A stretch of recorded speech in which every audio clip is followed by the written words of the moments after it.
If you clicked on this video, I already know something about you. You didn't land here by scrolling. You came here because there's a restlessness in you that won't go quiet. A sense that something is about to turn, and you can't shake it. So before you do anything else, I want you to do exactly what God is saying right now. Sit down, not later. Not after you finish what you're doing. Now.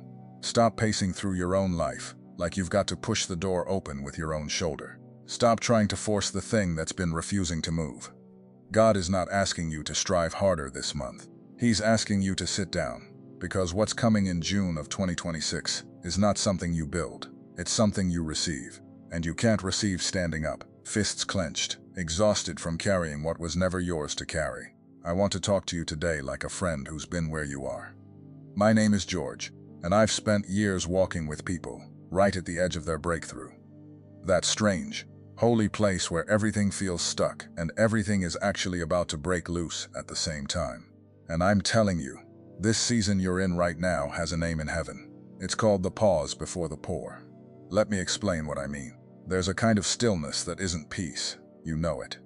It's the stillness of a person sitting in their car in the driveway after work, engine off, not ready to walk inside yet.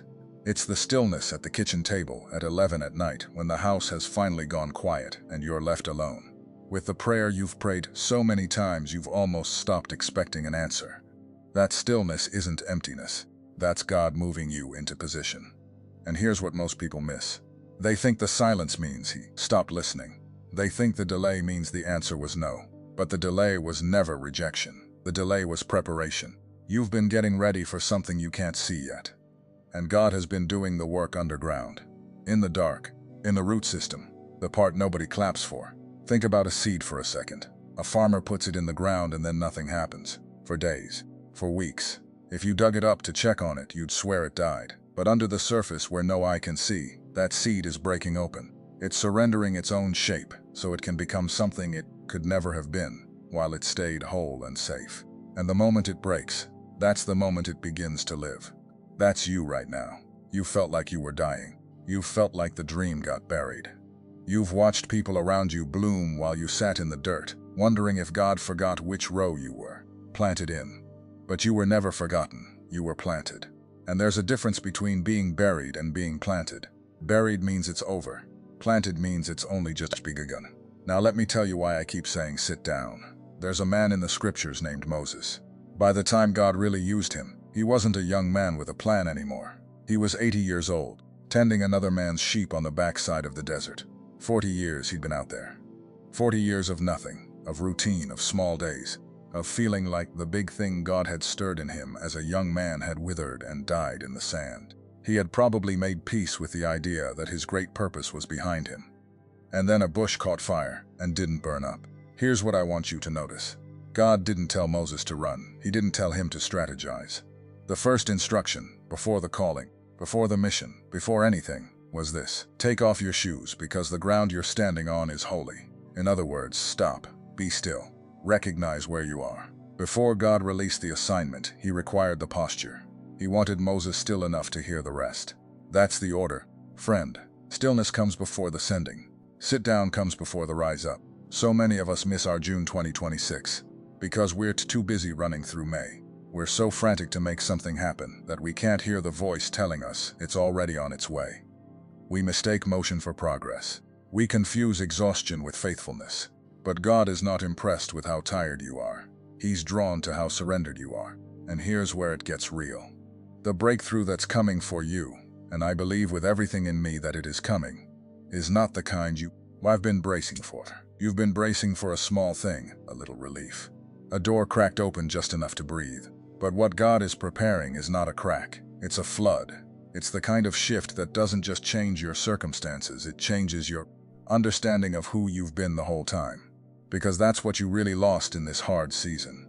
It wasn't just the job, or the relationship, or the money, or the years. What the enemy was really after was your sense of who you are. He wanted you to forget. He wanted you so worn down that you'd start to believe the lie that you're ordinary, that you're replaceable. That the longing you've carried since childhood, that quiet ache that you were made for something, that you matter to God in a way you can't even explain, was just a fantasy you should have outgrown by now. It wasn't a fantasy, it was a memory. a memory of who you were before you ever got here. Let me sit in that with you for a moment, because I think it's the most important thing I'll say today. You did not begin the day you were born. You were known before that. There's a moment in the book of Jeremiah where God says to the young prophet, "Before I formed you in the womb I knew you, and before you were born I set you apart, marked you, sealed you for something." And Jeremiah's response was the same one you've probably whispered. "Lord, I can't. I don't have the words. I'm too young, too small, too broken, too late." And God's answer wasn't a pep talk, it was a correction. Do not say you are too young. Do not say what you cannot do. I have already decided what you'll do. Now go. You've spent so long apologizing for the size of your life, so long shrinking, explaining yourself, dimming the thing in you that makes people uncomfortable. And I'm here to tell you that June is not a month for shrinking. It's a month for remembering. Now here's something I need you to understand about the kind of person God interrupts. He doesn't interrupt the comfortable. He interrupts the available. He doesn't pour the new wine into the people who think they already have it figured out. He pours it into the cracked ones, the ones who've been emptied, the ones who've cried in the shower so the family wouldn't hear, the ones who kept showing up to church or to prayer or to that quiet conversation with God, even when they got nothing back but silence, especially the ones who kept showing up. If that's you, if you've been faithful in the small, hidden, unwitnessed places, then lean in, because this next part is for you specifically. There was a young shepherd named David, the youngest of 8 brothers, so overlooked that when the prophet Samuel came to the family's house to anoint the next king of Israel, David's own father didn't even bother to call him in from the field.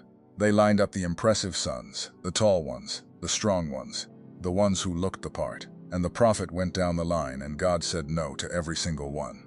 And finally Samuel had to ask, "Is this all of them? Is there nobody else?" And almost like an afterthought, the father said, "Well, there's the youngest, but he's just out with the sheep, just out with the sheep, just doing the small thing, just being faithful where nobody was watching." They had to send for him. And when he walked in, dusty from the field, smelling like animals, not dressed for a coronation, God said, "That's the one. Rise and anoint him." Here's what I want you to catch. David's promotion didn't happen in the field, but it was prepared in the field. Every lonely night out there with the sheep, every lion and bear he fought with nobody watching, every song he sang to God under the stars when there was no audience, that was the training ground. The hidden faithfulness was the preparation for the public assignment. So if you're out in the field right now, if you feel forgotten, overlooked, like life lined up everybody else and skipped over you, I need you to hear this. They had to send for David. Heaven is about to send for you. The same God who saw a shepherd boy nobody called for is about to call your name into a room you weren't even invited to. But, and this is the whole point of this video, you have to be sitting still enough to hear your name when he calls it. That's why God is saying sit down now. Not because he's putting you on the shelf, because he's about to put you on the throne of the very thing you thought you'd lost. And the people who miss it are the ones too busy, too frantic, too distracted by their own scrambling to notice that their season already turned. Let me tell you what I've watched happen, over and over, in the lives of people right at this exact threshold. Something in them recognizes the truth before their mind can catch up.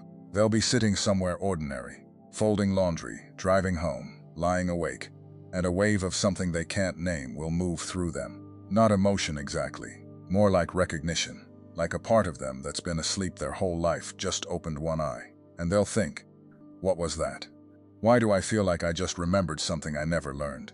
I've seen it on people's faces in conversations that started about something ordinary and turned, without warning, into the most important moment of their year. A woman once told me she'd been driving the same route home from work for 11 years, and one evening, for no reason she could explain, she had to pull over because something in her chest cracked open, and she wept until it passed, and when it lifted, she felt lighter than she had in a decade. She kept saying, "I don't know what happened to me, but I knew." Heaven had been knocking on a door that had been painted shut for years, and that night it finally swung open. That door is in you too.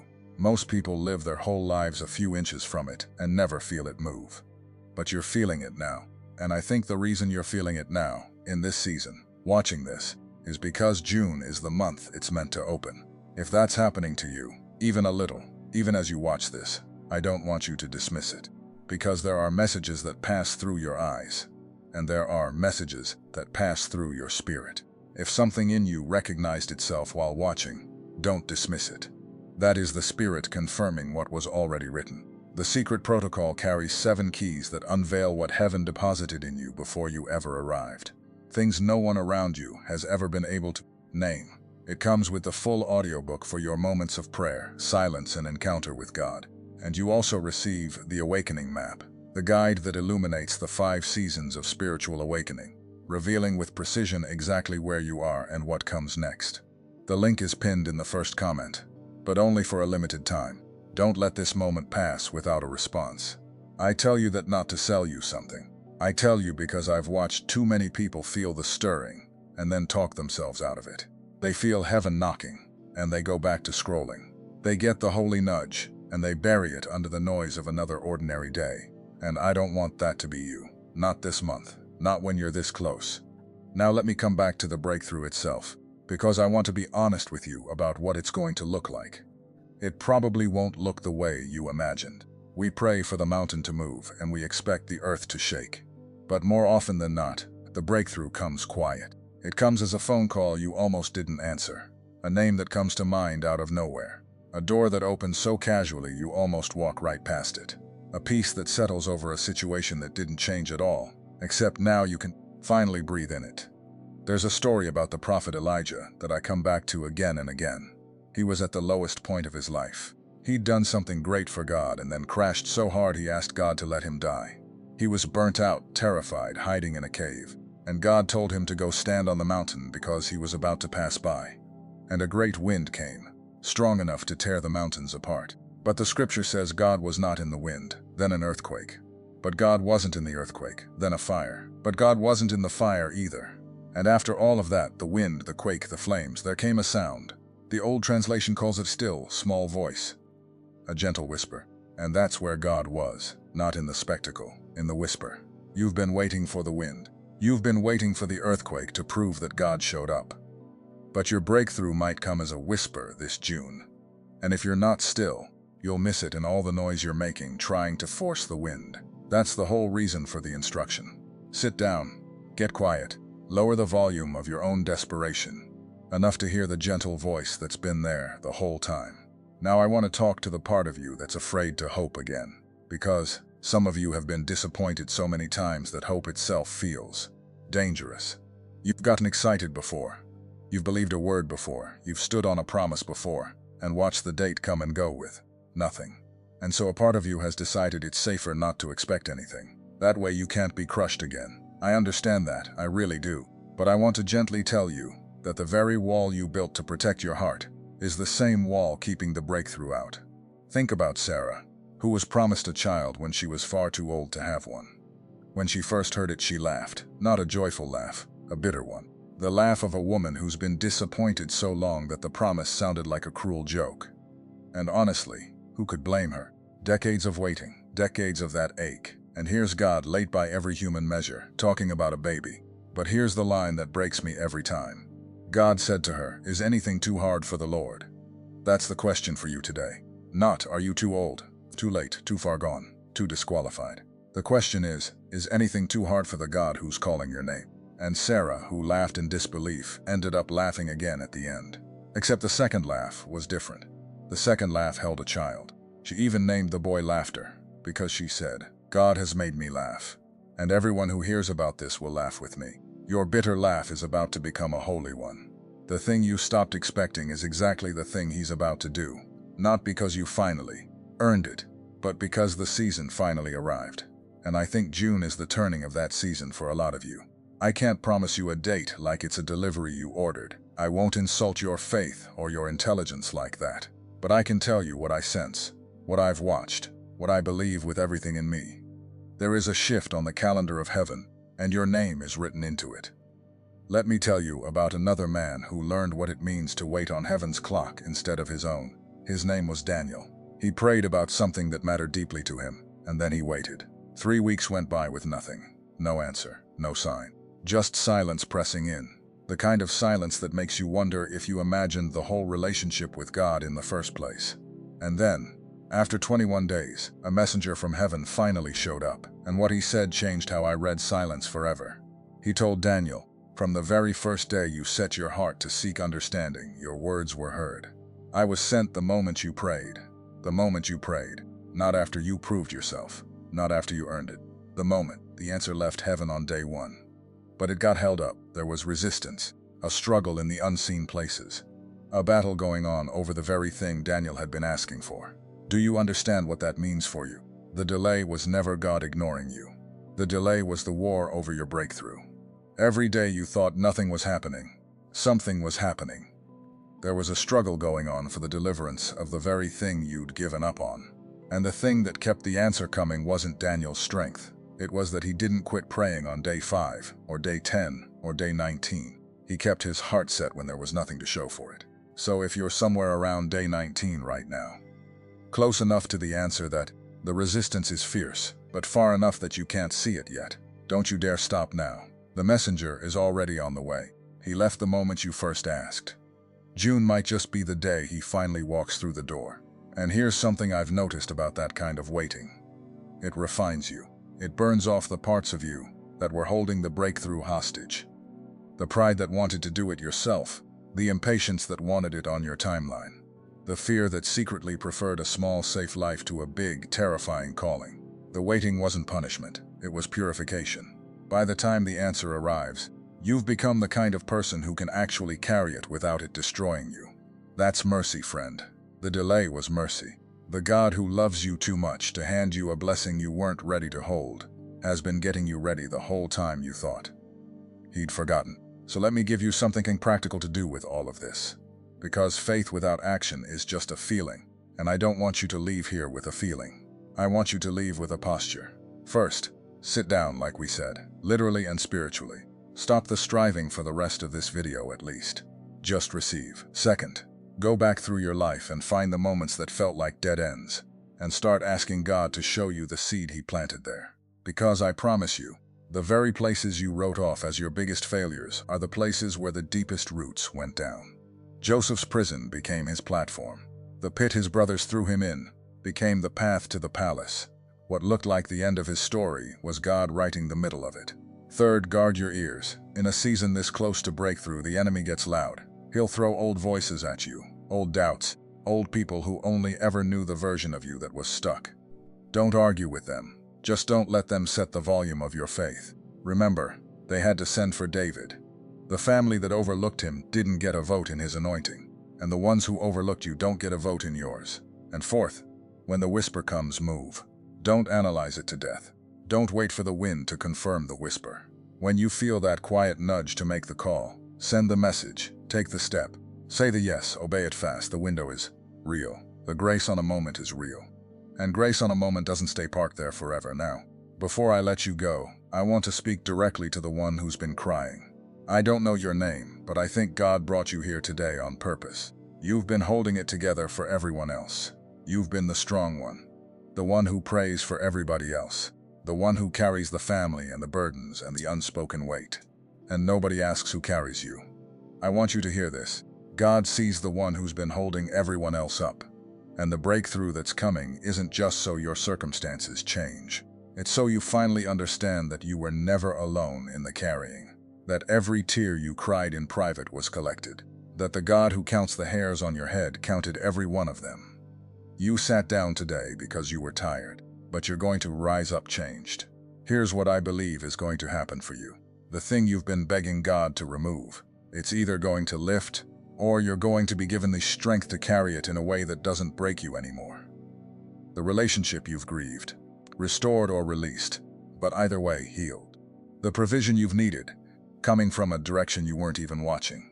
The purpose you buried, resurrected, dusted off, and handed back to you with your name still on it. Because that's who God is. He doesn't just answer prayers, He restores years. He told a defeated people once, "I will restore to you the years the locusts have eaten." Not just stop the locusts, restore the years. Give back the time you thought was lost forever. Picture that for a second. A field stripped bare, eaten down to nothing. And God promising not just a future harvest, but the return of everything the past took. That's not the language of a God who keeps score against you. That's the language of a Father who refuses to let your suffering have the last word. So if you've been counting your wasted years, the years in the wrong job, the wrong relationship, the wrong wilderness, I want you to stop counting them as lost. Heaven doesn't have a delete key, it has a redemption plan. And every year you thought was wasted is about to be folded into a story. So good you'll wonder how you ever doubted the author. Sit down now, let it sink in. The striving is over, the pour is coming. And here's what I want from you before you go, and I'm asking this from my heart, not as a formality. I don't want a generic comment. I don't want an amen and a scroll. I want you to tell me the one thing you sat down today already exhausted from carrying. Name it. Just between you and me and this little corner of the internet, where for some reason the Spirit decided to meet you today. Tell me the burden you walked in with, and then tell me the date, June 2026, like a line in the sand. Write it like a declaration. Because I want to come back to these comments after June, and I want to read your name next to the testimony of what God did. I'm believing for it with you. Now go sit down and watch what heaven does when you finally stop pushing the door He's about to open for you.